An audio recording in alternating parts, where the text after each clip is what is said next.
We are excited to have you here today. We're going to talk a little bit about Black history, about the Harlem Renaissance, the importance of collecting Black art.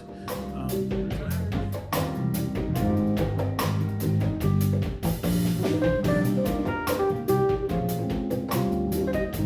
name is Hiawatha D. I'm an artist, business owner, husband and father, community mentor. I started painting when I was around 16 or 17, a challenge from an art teacher about using paint. And the challenge was one paintbrush and one color. My color at the time was brown, very significant. I didn't know it at the time, but I've been choosing shades of brown ever since.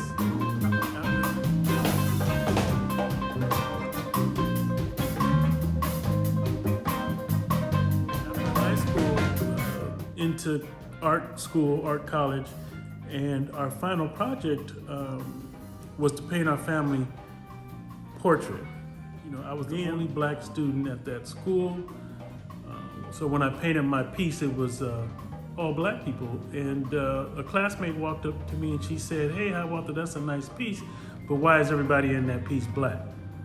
Now she started laughing, and some of the classmates started laughing as well, and I didn't think that was funny. But what happened in that moment, a light went off and said, "Hey, you know what? From now on, I need to paint my story so people know who I am, where I come from, and what I'm about. I need to tell our story, my story." So for the last 32 years, that's what I've been focused on.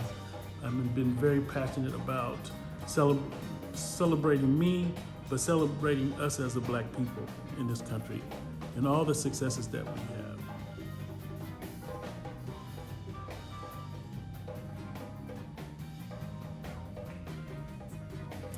Black art is exploding. Black artists have created works that drive the world with our culture. I know Kerry James Marshall, one of few that has sold a piece of work for $18.5 million. We all know that Basquiat is another high-selling artist, African-American. He sold a piece for $110 million.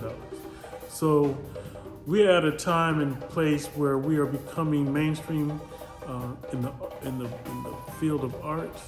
I think it's more than past due. It's more than evident that we are creators and people follow us, right, and replicate us. So it's time for us to get our due, and people just really, really celebrate the works and the gifts that we bring to the world.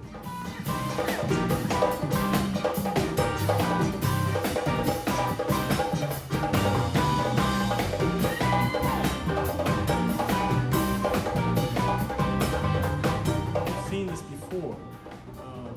It's a time explosions in Black art, and so during the 90s was one of those times. In the 70s it was another time. So this is just another level of that explosion. Black art now is red hot.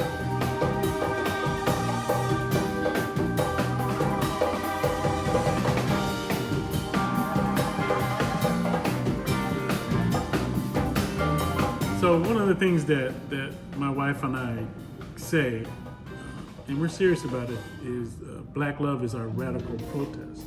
And what that means is we're unapologetically Black.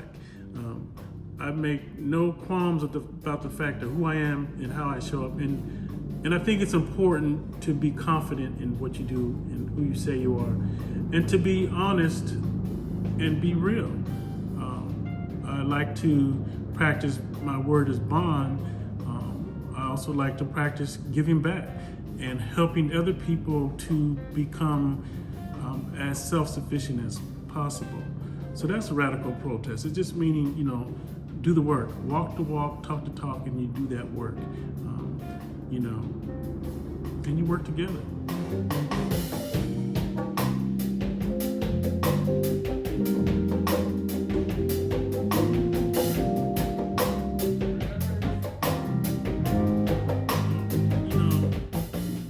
One of the ways that I believe that love shows up, and we're talking about Black love, and I'm an artist, right? So when you feel good, when you feel supported, when you feel right, you feel creative, you feel inspired, right? So now you're about to see this collection.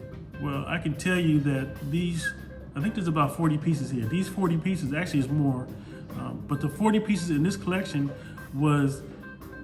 they were created in the last 2 years, and the spark from that collection came from a question Veronica, my wife, asked me probably 2 weeks after we started working together, and she found out I was an artist. And that is, have you ever painted a series, focused celebrating black women? And I had to think about that because I paint black people all the time, and I said something like that, and she restated. She said, no. I mean a collection of paintings that celebrate black women. And of course my answer to that was no. And it took me a little bit to process how important it was for me to make a statement. And so that spark, that influence from Veronica is kind of what you're gonna see today. And I wanna say to you, happy Black History Year.